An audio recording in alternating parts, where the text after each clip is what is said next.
Shalom, perkenalkan nama saya Ferry Fernando Tulee. Saya adalah mahasiswa PPG dalam jabatan kategori 1 angkatan yang ketiga tahun 2023, jurusan Pendidikan Biologi Universitas Negeri Manado. Saat ini saya akan menampilkan video pembelajaran tentang sistem pernapasan pada manusia dengan subtema organ-organ pernapasan dan juga mekanisme pernapasan. Pada pembelajaran kali ini, saya akan menjadikan kelas 11 IPA sebagai objek pembelajaran PPL 1 di siklus yang kedua. Selamat menyaksikan.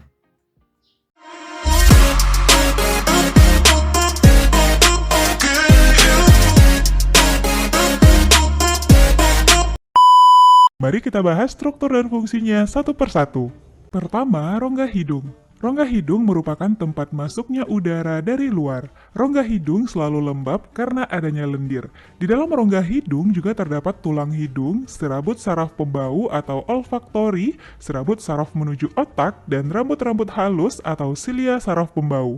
Selaput lendir dan silia berfungsi menyaring debu dan kotoran yang masuk ke hidung, mengatur suhu udara, dan mengenali bau melalui saraf olfaktori. Organ pernafasan kedua, faring atau TK. Udara dari rongga hidung akan masuk ke faring. Faring merupakan persimpangan antara rongga hidung ke tenggorokan atau saluran pernapasan dan rongga hidung ke kerongkongan atau saluran pencernaan. Pada bagian belakang faring terdapat laring. Berikutnya, laring. Pada laring terdapat pita suara dan epiglotis atau katup pangkal tenggorokan. Pada waktu menelan makanan, epiglotis menutupi laring sehingga makanan tidak masuk ke tenggorokan. Sementara itu, pada waktu bernapas, epiglotis akan membuka sehingga udara masuk ke laring lalu menuju tenggorokan. Di bagian bawah epiglotis terdapat tulang rawan tiroid yang membentuk jakun yang lebih tampak pada laki-laki daripada wanita. Selanjutnya, trakea atau batang tenggorokan. Trakea berbentuk seperti pipa dengan panjang kurang lebih 10 cm. Trakea bercabang dua dalam paru-paru membentuk bronkus. Dinding trakea terbagi tiga, yaitu lapisan terluar terdiri dari jaringan ikat, lapisan tengah terdiri dari otot polos dan cincin tulang rawan. Trakea tersusun dari 16-20 cincin tulang rawan yang berbentuk huruf C. Bagian belakang cincin tulang rawan tidak tersambung ke esofagus sehingga menyebabkan trakea tetap terbuka. Lapisan dalam terdiri dari jaringan epitel silindris selapis bersilia yang menghasilkan lendir. Lendir berfungsi menangkap debu dan mikroorganisme yang masuk saat menghirup udara. Selanjutnya, debu dan mikroorganisme didorong oleh silia menuju belakang mulut. Silia berfungsi menyaring dan mengeluarkan benda asing melalui batuk. Organ pernapasan kelima, bronkus. Bronkus merupakan cabang batang tenggorokan yang berjumlah sepasang yang masing-masing menuju paru-paru kanan dan kiri. Struktur bronkus mirip dengan trakea, bedanya dinding bronkus lebih tipis dari trakea. Bronkus bercabang membentuk bronkiolus. Berikutnya, bronkiolus. Bronkiolus merupakan cabang bronkus. Bronkus kanan bercabang menjadi 3 bronkiolus, sedangkan bronkus kiri bercabang menjadi 2 bronkiolus. Bronkiolus bercabang-cabang menjadi saluran yang makin halus, kecil, dan dindingnya tipis. Bronkiolus tidak punya tulang rawan, tapi punya silia. Setiap bronkiolus bermuara ke alveolus.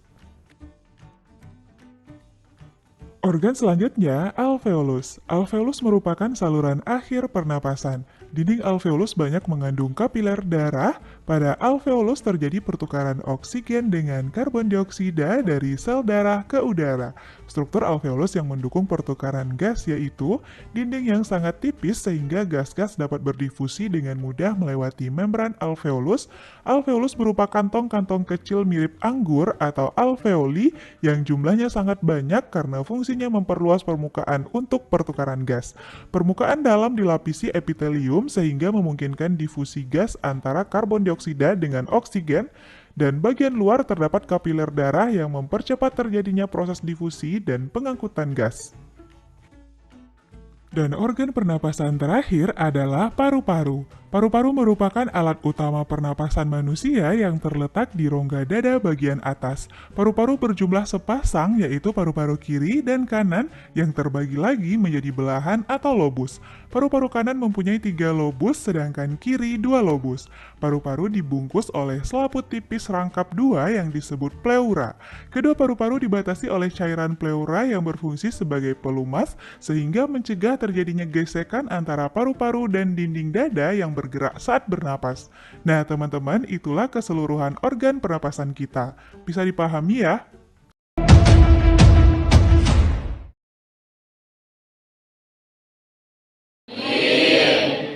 Apa kabar hari ini?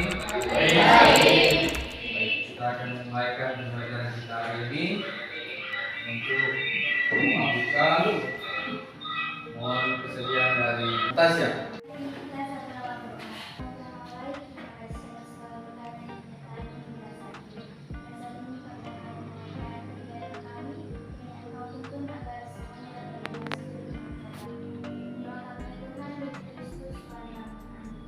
Amin. Baik.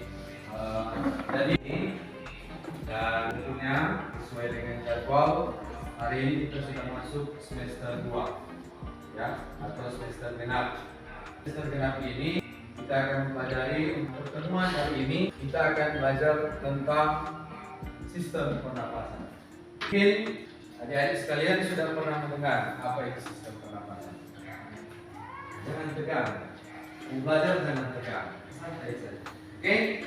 Baik, tapi sebelumnya saya mau panggil Dr. Hadir dulu nih. Oke, yang pertama ada Lia Sumirat, ada Alicia, Marisa, Lori, Jonathan, Inkan, Pratama, Erika, Giovanna, Juan, Julio, Asia, Guel, Natasha, Natali. Sistem pernapasan. Analisis mekanisme pernapasan melalui video pembelajaran yang akan teman-teman kalian sajikan. Kemudian peserta didik mampu membedakan setiap organ sistem pernapasan pada manusia. Oke, baik. Sebelum sebentar kita akan presentasi kelompok, awalnya Ner akan memberikan penjelasan singkat tentang sistem pernapasan. Apa itu sistem pernapasan? Baik, kalau berbicara tentang sistem pernapasan, berarti melibatkan organ-organ di dalamnya. Betul tidak? Betul. Kalau berbicara bernapas, pasti adik-adik sekalian sudah tahu apa itu bernapas. Salah satu ciri makhluk hidup itu kan bernapas. Bernapas artinya apa? Apa yang kita lakukan? Ya, menghirup udara segar, apalagi mengeluarkan karbon dioksida, bukan oksigen. Kalau oksigen itu kita hirup, baru kemudian kita keluarkan karbon dioksida. Oksigen ini kita dapat dari mana? Dari mana? Ya, oksigen ini diproses oleh tumbuh-tumbuhan pada saat proses fotosintesis. Makanya manusia, hewan, dan tumbuhan itu saling keterkaitan antara satu dengan yang lain. Nah, bagaimana mereka bisa saling keterkaitan? Tumbuhan itu perlu karbon dioksida untuk apa? Untuk proses fotosintesis. Sementara manusia itu perlu oksigen untuk keberlanjutan hidup. Coba kalian bayangkan kalau kalian ini tidak bisa bernapas, apa yang terjadi? Misalnya dalam satu ruangan tidak ada oksigen, tidak ada O2, apa? Pastinya akan sesak napas, tidak akan bisa bernapas. Makanya kita harus bersyukur. Karena apa? Setiap kita tidur malam, itu kita masih bisa bernapas. Coba kalian bayangkan ketika kita tidur malam, kemudian nafas kita terhenti. Sama dengan keadaan kita saat tidur. Artinya paru-paru kita tidak bekerja. Sama dengan otak kita. Otak kita kan kalau kita istirahat, otak juga ikut beristirahat. Nah, kalau paru-paru ini dia tidak demikian. Dia tetap bekerja. Untuk apa? Untuk keberlangsungan hidup dari makhluk hidup. Bisa paham sampai sini? Nah, kemudian sistem pernapasan ini memiliki organ-organ. Pasti kalian sudah tahu sendiri. Yang paling menonjol itu apa? Hidung. Nah, mungkin kan udara kedua langsung masuk di paru-paru. Dia harus melewati hidung. Kemudian ada apa lagi? Faring, laring, trakea. Kemudian itu seperti yang ada di gambar. Coba kalian lihat. Jadi udara itu masuk melalui hidung, tuh.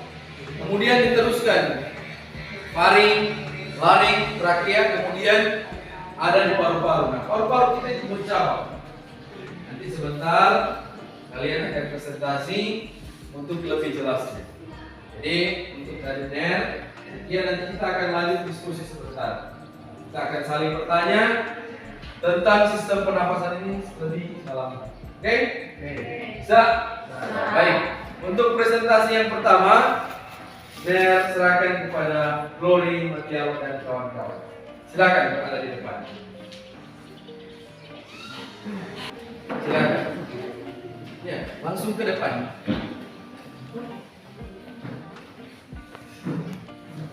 Di presentasi ini nanti akan ada penilaian ya. Bagaimana kalian mempersiapkan materi.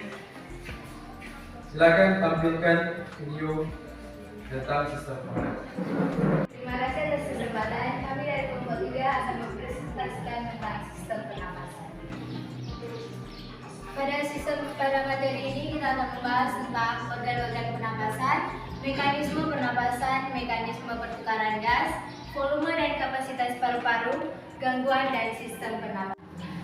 Pada hidung, faring atau lidah, laring atau pangkal tenggorokan, trakea atau tenggorokan, bronkus cabang tenggorokan, bronchiolus, alveus, pneumo, pleura, dan diafragma. Berjumlah sepasang dan terletak di dalam rongga dada. Paru-paru kanan terdapat 3 lobus dan paru-paru kiri terdapat 2 lobus. Mekanisme pernapasan terbagi atas 2, pernapasan dada dan pernapasan perut.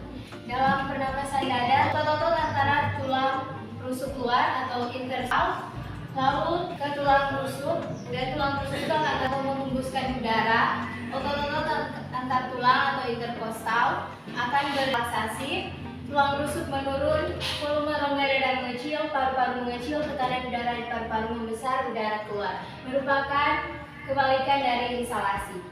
Volume atau daya tampung paru-paru antara laki-laki dan perempuan ternyata lebih besar laki-laki. Laki-laki sekitar 5,7 liter, sedangkan perempuan sekitar 4,2 liter. Coba jelasin, coba Glory. Kelompok yang presentasi harus tahu. Ketika kita sakit, pasti kebutuhan akan oksigen itu akan berbeda. Berbeda dengan yang sehat-sehat. Bagaimana kalau kita sakit? Glory pernah sakit? Sakit apa? Panas. Kalau di saat Anda sakit, seperti apa cara bernapas? Ketika suhu tubuh naik atau demam, akan meningkat proses metabolisme dalam tubuh. Konsumsi akan oksigen meningkat dan kecepatan pernapasan kita juga akan meningkat. Jadi konsumsi akan oksigen itu berbeda ketika Anda sakit dan Anda sehat. Kalau sakit berarti kebutuhannya akan meningkat. Begitu ya, akan meningkat. Berbeda dengan di saat kita sehat. Jelasnya silakan Anda buka pertanyaan kelompok, silakan. Nanti setelah ini kelompok dari Natasha yang akan presentasi. Nanti kirim link di grup. Baik, kami akan bertanya kepada kelompok 5.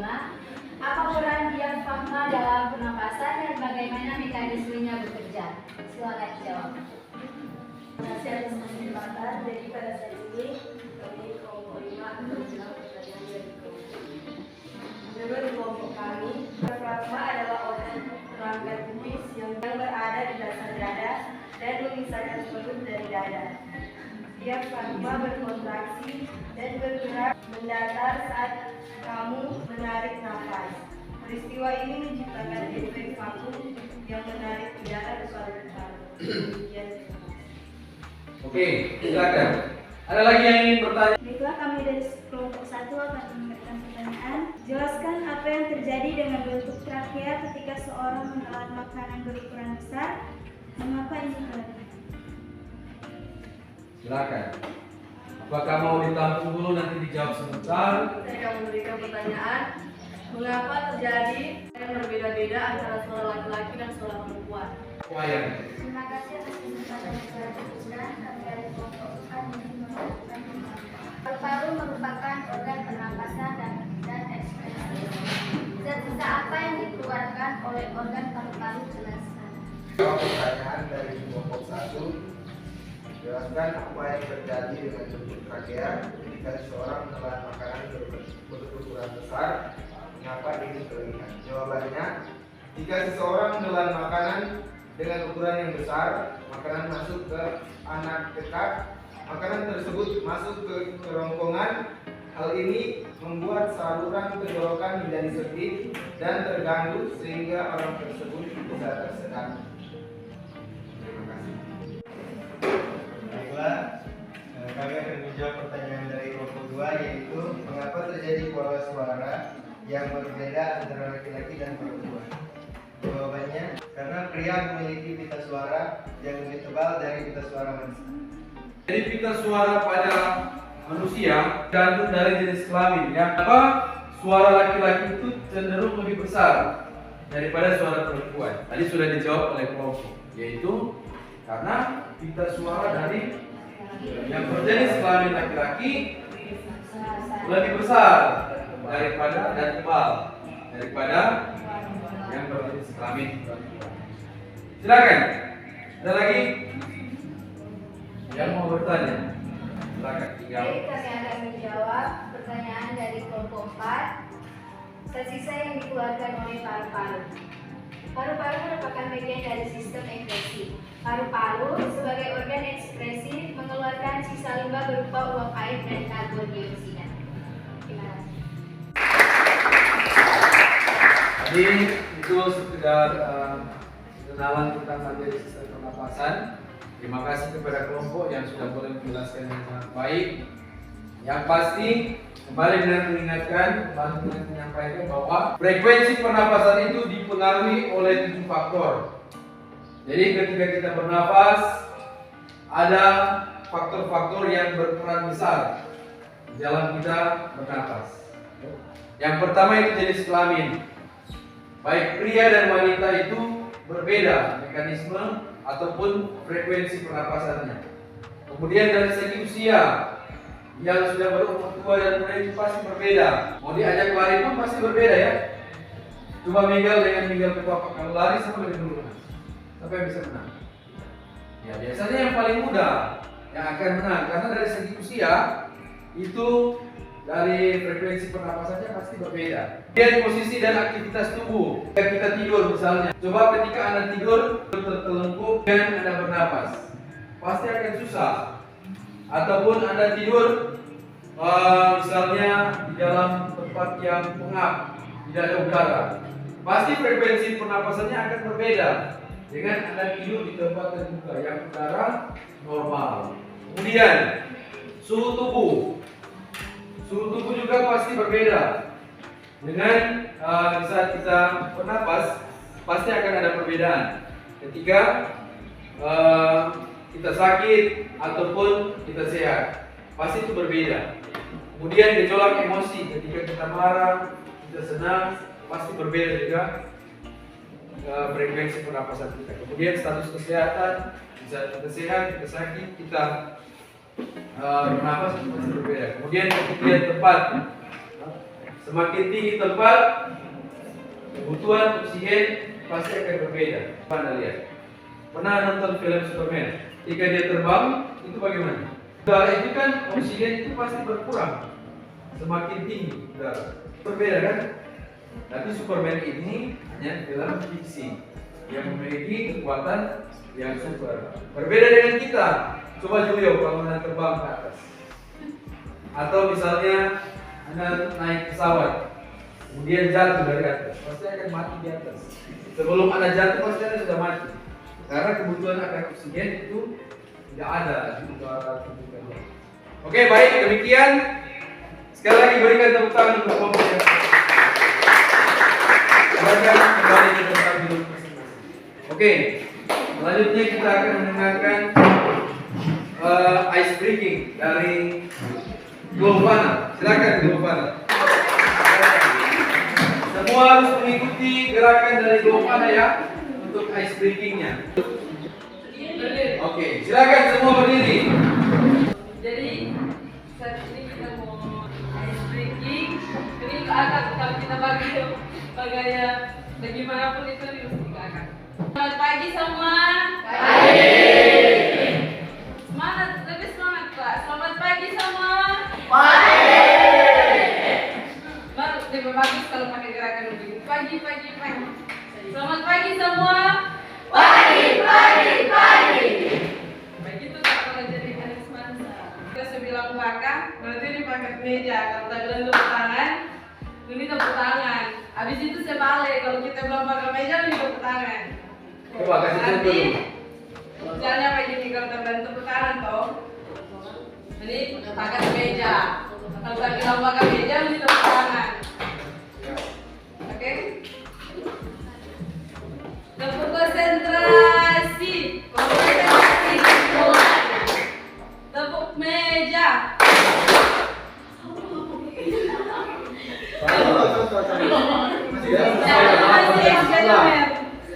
Pelan. 1, 2, 3. Tepuk konsentrasi.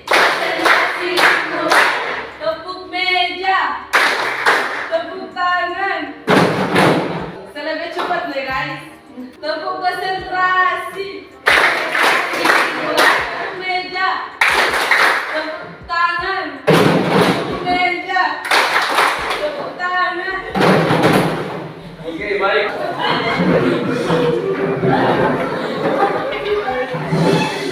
Ice breaking di pagi hari. Oke, baik. Selanjutnya kita akan mendengarkan presentasi dari kelompoknya Wade.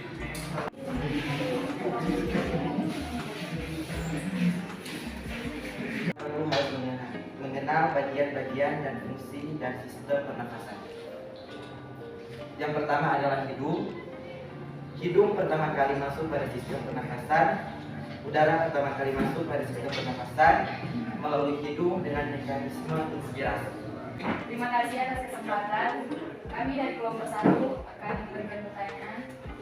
Jelaskan perbedaan inhalasi dan ekshalasi dalam proses pernapasan manusia. Kelompok kami akan menjawab. Jawabannya adalah inhalasi adalah proses menghirup udara ke dalam paru-paru. Selama inhalasi, otot-otot diafragma dan otot-otot interkostal berkontraksi menyebabkan rongga dada memperluas dan tekanan udara dalam paru-paru menjadi lebih rendah daripada tekanan udara luar, sehingga udara masuk ke dalam paru-paru. Ekshalasi di sisi lain adalah proses mengeluarkan udara dari paru-paru. Selama ekshalasi, menyusun dan tekanan udara dalam paru-paru menjadi lebih tinggi daripada tekanan udara luar, sehingga udara dikeluarkan dari paru-paru. Kita mengerti. Kami sudah mengerti. Oke, baik.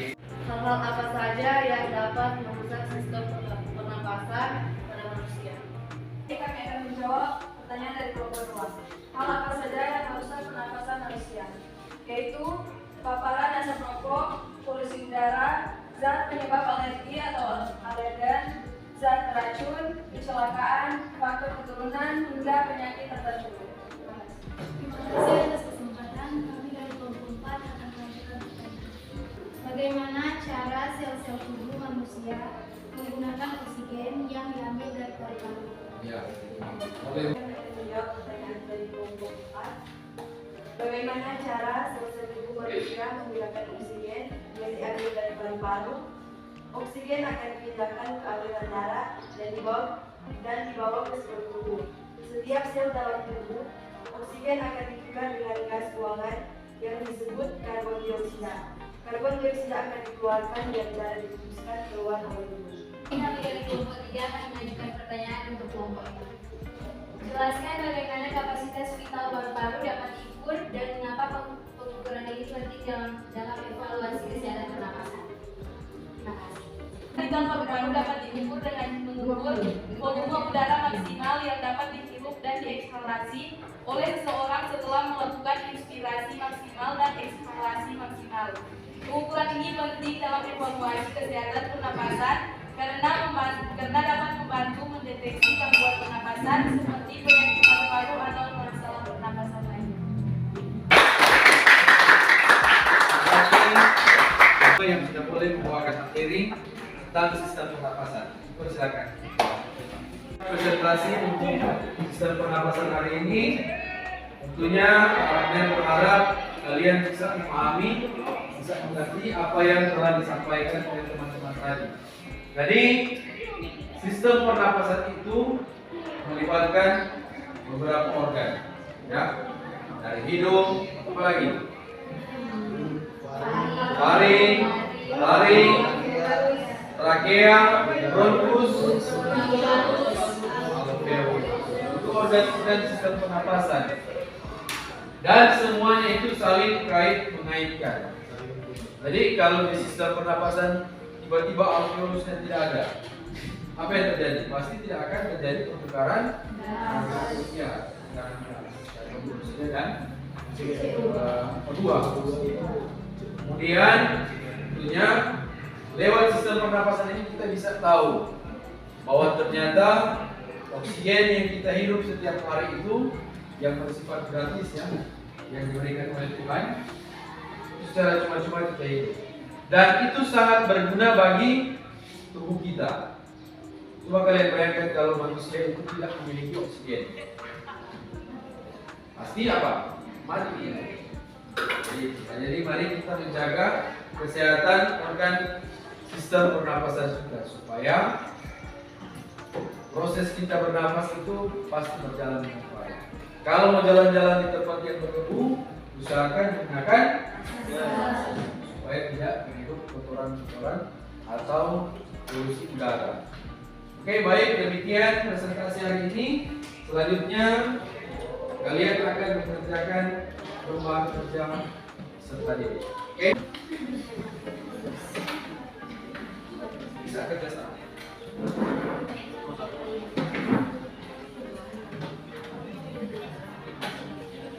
Oke, silakan kalian jawab. Waktu kalian 10 menit dari sekarang. Jadi soal yang dibuat berdasarkan hasil presentasi teman-teman kalian tadi. Silakan jawab. Tidak boleh menyontek. Silakan.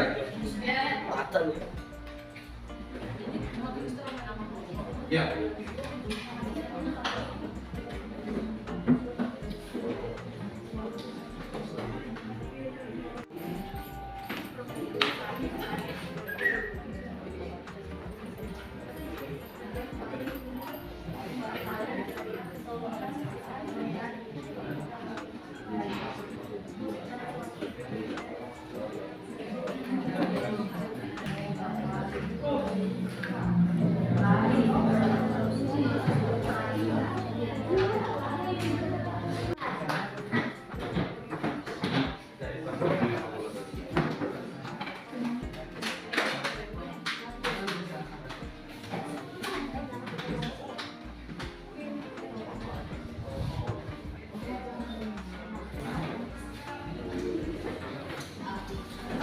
Oke, sudah semua ini pelajaran kita hari ini.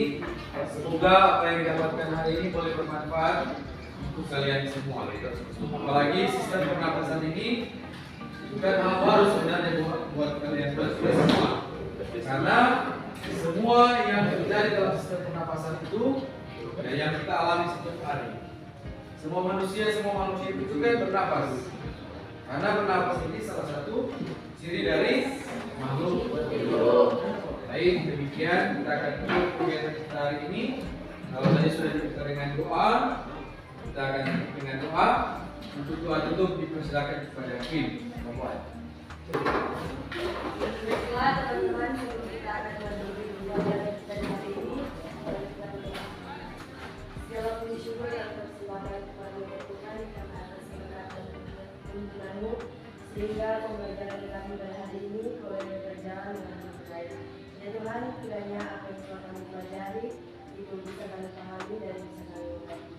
Hanya yang melalui doa kami dalam nama Yesus, kami berdoa. Amin. Baik, terima kasih.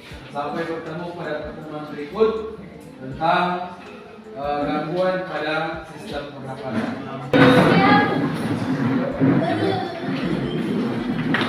Syakran. Terima